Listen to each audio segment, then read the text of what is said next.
చెప్పు. ఇప్పుడు నేను అక్రమ సంబంధం ఉంది అని చెప్పి నేను అన్నాను కదా, అది నువ్వు క్రియేట్ చేసుకున్న స్టోరీ, నువ్వు క్రియేట్ చేసుకున్న సంఘటనలు అవన్నీ నీకు నువ్వే మోసం చేసుకుంటావు. ఒక కథ అల్లి అందరినీ బ్లేమ్ చేస్తున్నావు అంతే. ఒకవేళ నిజం నిరూపితమైతే నేను చెప్పా, ఎప్పటి నుంచో చెబుతున్నా కదా, మళ్ళీ అక్కడికి ఇవాళే 100 సార్లు చెప్పా ఈ ఒక్కరోజు. ఇప్పుడు మరి ఈ 4-5 నెలల నుంచి నేను వాదిస్తున్న ప్రతి వాదనకి, నేను తిన్న ప్రతి తిట్లకి అన్నిటికీ తిట్టాను కానీ అవునన్నదాన్ని కాదన్నదాన్ని అవునని అంటేనే తిట్లు జరిగినాయి. దీన్ని బట్టి నువ్వు చీటర్ అని ఒప్పుకుంటావా?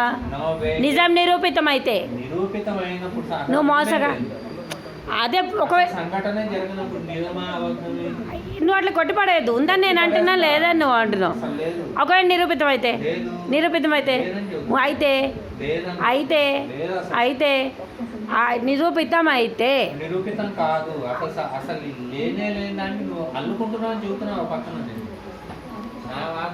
నిరూపితమైతే నందన్ ఫోన్ చేసేది.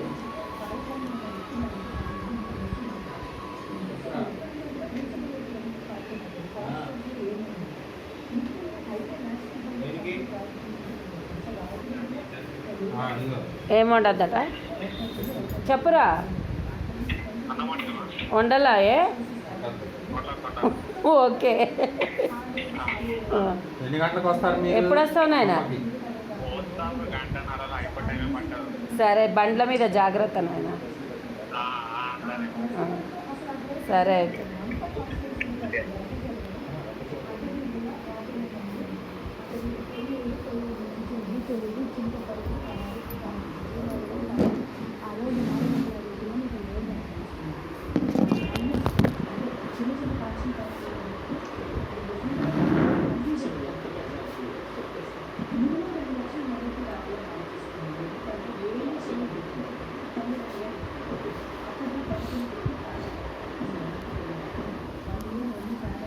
సో నువ్వు చెప్పే ఫైనల్ వర్డ్స్ ఏంటంటే, నువ్వు నీ అంతటా నువ్వే స్టోరీ అల్లుకొని అదే నిజం అనుకునే భ్రమలో ఉన్నావు.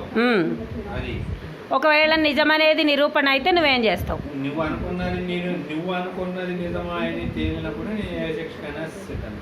ఇప్పుడు నేను ఏవే పాయింట్స్ అయితే చెప్పాను, నువ్వు ఫస్ట్ పాయింట్ మళ్ళీ ఏం ఎక్స్ప్లెయిన్ చేయక్కర్లా, నాకు అన్ని గుర్తే ఉంది. నువ్వేం మాట్లాడు అవన్నీ నేను అబద్ధం అన్నా, అసలు జరగలేవు ఇన్సిడెంట్లే. ఆ ఇన్సిడెంట్లు జరగని వాటిని నీకు అనుకూలంగా ఒక స్టోరీ మార్చుకొని ఆ స్టోరీలోనే ఇది చేసి అందరినీ ఇన్వాల్వ్ చేసి అందరినీ బ్లేమ్ చేసి నడిపిస్తున్నావు ఆట. నాకు వచ్చేది ఏంటి అట్లా నడిపించినందువల్ల? రివెంజ్. ఏంటి రివెంజ్? ఎవరి మీద రివెంజ్? నువ్వు ఒకటి మనసులో పెట్టుకున్నావు. ఏంటా ఒకటి? ఆ పొలం రానికుండా ఆర్డర్ ఇచ్చారని భ్రమలో బ్రతుకుతున్నావు. పొలం ఆర్డర్ అనేది జూలై తర్వాత, నేను జనవరి నుంచి సంబంధం ఉందంటున్నావు కదా.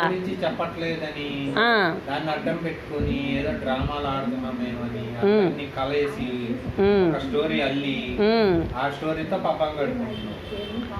నాకు నేను అవన్నీ చెప్పకపోయినా నన్ను పోషిస్తావు కదా నువ్వు. నేను అవన్నీ చెప్పకపోయినా పోషిస్తావు. ఇంకా నేను గడుపుకునేది ఏముంది? నేను ఇక్కడ నువ్వు ఎప్పుడు అనాలి గడుపుకుంటావు అని? నేను ఇంకొకళ్ళ ఇంట్లో ఉంటే ఆ మాట అనాలి. ఇప్పుడు గడుపుకుంటున్నావు అంటే నేను ఆ రీజన్ చెప్పుకొని గడుపుకున్నట్టు కాదు కదా.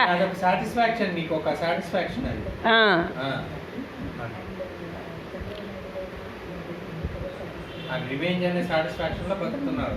దానికి తన మన అసలు ఏం సంబంధం లేదు. అదొక ఆ టైప్ లో మైండ్ నీది డైవర్ట్ అయింది. ఎవరా తన మన? నీకు తెలియదు అది. నేను చేస్తున్నది తప్పు, చేస్తున్నది కరెక్ట్ కాదు అని నీకు తెలియకుండానే నీ మనసులోకి అది ఒక స్టోరీ లాగా డైవర్ట్ అయింది. అంటే మీరు అందరు కలిసి నన్ను మోసం చేస్తున్నారు, అందరు నాకు చెప్పకుండా చేస్తున్నారు. ఏవేవో పనులు అందరి పనులు ఆపేసుకొని నీ గురించి ఆలోచించుకుంటా నిన్ను ఎలా మోసం చేయాలని. అందరి పనులు ఆపేసుకోవడం కాదు, ఉన్న పనుల్లో ఇది ఒక పనిగా చేస్తున్నారు. అందరు అన్ని పనులు ఆపేసి కాదు, వాళ్ళ పనులతో పాటు నన్నైతే నీతో కలిసి చీట్ చేస్తున్నారనైతే అన్నా. అదే నీ ఆలోచన, అది అదే చెప్తున్నా నేను కూడా. నువ్వు డిమాట్ అకౌంట్ ఓపెన్ చేయలేదా? నేను ఏ మ్యాట్లు చేయలేదు, నాకున్నది ఒకటే మ్యాటర్. నీకు క్రెడిట్ కార్డులు లేవా? లేవు. 2023లో వాడావా? వాడలే, అసలు లేవంటుంటే వాడేది.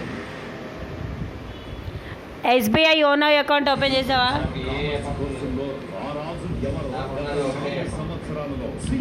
డేవిడ్ రాజు 3 నెలల అద్దెకి నీకు సంబంధమే. నాకు సంబంధమే లేదు. డేవిడ్ రాజు నవంబర్ ఖాళీ చేసిన విషయం నువ్వే ఖాళీ చేసి డేవిడ్ రాజు జూలైలో ఖాళీ చేశాడని చెప్పారు. వీడియోస్ చూసావు, ఖాళీ చేసిన వీడియోస్ నువ్వే చూసావు. అదే అంటున్నా, ఆ వీడియో అంతా మీరు ఆడిచ్చిన నాటకం. డేవిడ్ రాజు నవంబర్ వరకు ఉన్నాడని నీకు తెలుసా? నాకు తెలియదు.